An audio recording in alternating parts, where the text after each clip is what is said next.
give people hope that there is life after being diagnosed a mental disorder. You don't want your psychologist saying, my child, just get on your knees and pray. In 2020, I lost my brother to borderline personality disorder. When tragedy happens, it must find you ready for it.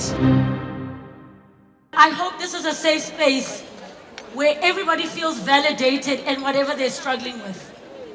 Because it doesn't matter how rich you are, mental health can target anybody, men and women alike. I'd like to introduce on our panel our very, very first panelist, who is in holistic health and is also a holistic health and wellness expert, Dr. Lebogang Masekela. Give her a round of applause. Doctor, I'm going to ask you in one sentence to share with us why you needed to be here tonight at this moment on this panel. Good evening, everyone. So, first of all, I'm excited to be here. And the reason why I had to be here is because this is part of my mission. And my main mission is basically to teach people, especially women, to teach women how to take care of themselves. And by taking care of yourselves, you're taking care of not just your body, but I want you to know how to take care of your mind and your spirit as well, which is what holistic health is all about. So that's basically why I'm here. I'm here to give you a good teaching. Next up, we have Denise Fairhurst, who has been in corporate, but now gets to enjoy being a devoted wife, mom, not just to human beings, to also fur baby. But I'd like to take the opportunity for you to tell us why it was so important for you to be here with us tonight. I am a mum and of children, human children and fur babies. But I'm also part of a legacy company called Liberty. And we at Liberty see a huge amount of trauma and stress, etc., especially where women are concerned, and that is coming down to their situation in life. So I feel very passionate about making sure that we as a company and as a sisterhood support and lift each other. Mrs. South Africa finalist Hastake Humunedi, and to go from walking the runway to preaching, you need to tell us, sister, how and why you are here.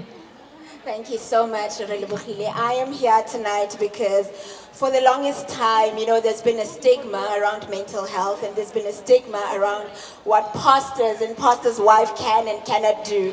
And this year, beginning of the year, when I embarked on this journey, I told myself that, there is a voice and there are barriers that we need to break. And tonight, I hope that that will be done. And we're here to just say, mental health matters, and we need to have our voice heard as well. And final member of our panelists, also a pastor, Pastor Khalifi Kowe. I'm a mental health practitioner, psychiatric nurse, advanced psychiatric nurse by profession, and a pastor by calling. And as a nurse and a pastor, I meet these people. I've been working in a psychiatric unit for more than 15 years.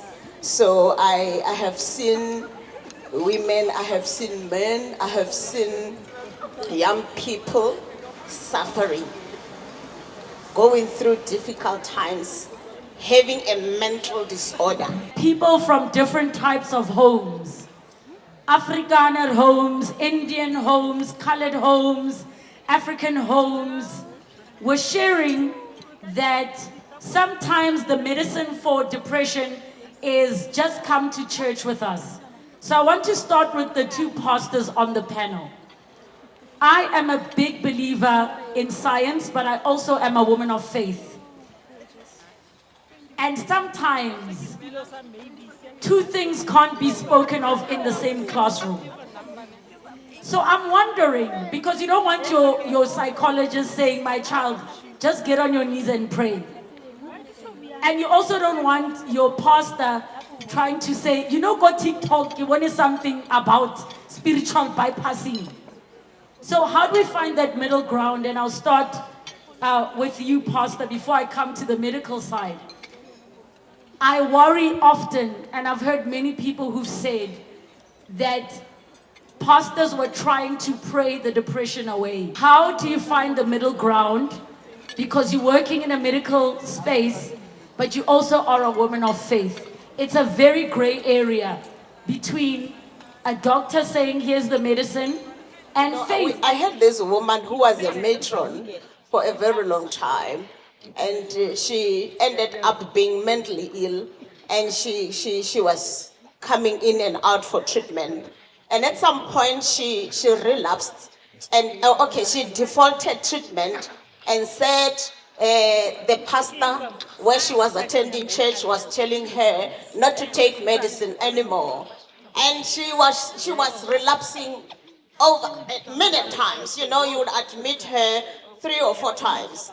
And then we had to come with a strategy as a team and called the pastor and had a session with the pastor to say, Pastor, yes, we understand that we believe in God, and we know that our God works miracles.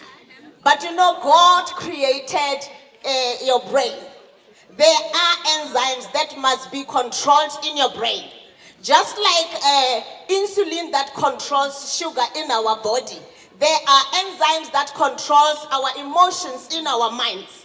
Therefore, if that enzyme is not working well, there's a medicine that must take over so that she may live a better life. Because she was not fully functional, but she was still going to church. So the pastor then agreed and said and spoke to this lady. And since that time, I think it was before 2000, till to date, that woman is still compliant on medication. She's still living a better life, and she's still speaking in tongues. Pageant Pastor, what are your thoughts on finding the balance?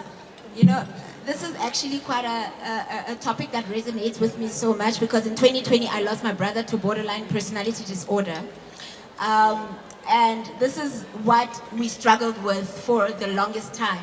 So, you know, he kept saying that, you know, although he comes to church, but it's not enough sometimes, because there's this stronghold in his mind, and he keeps hearing these voices, and church people often demonize, you know, these voices that he's hearing in his head, that he's a failure. And you know, for the longest time, his whole school life, my brother was an A student. He went to the University of Cape Town. He did so well, but these voices that keep saying, you're a failure, you're not good enough. So church alone wasn't enough. And when he took the medication and he came to church, then there was sort of a balance. He actually held on a little bit longer because he held on to his faith and he was taking the medication. So it is from then that we started seeing that actually Jesus and therapy go well together. So we need to also break this thing that, you know, just because we're in church, we're speaking in tongues, the medical industry cannot do anything for us. So we really need to embrace it, and we need to hold on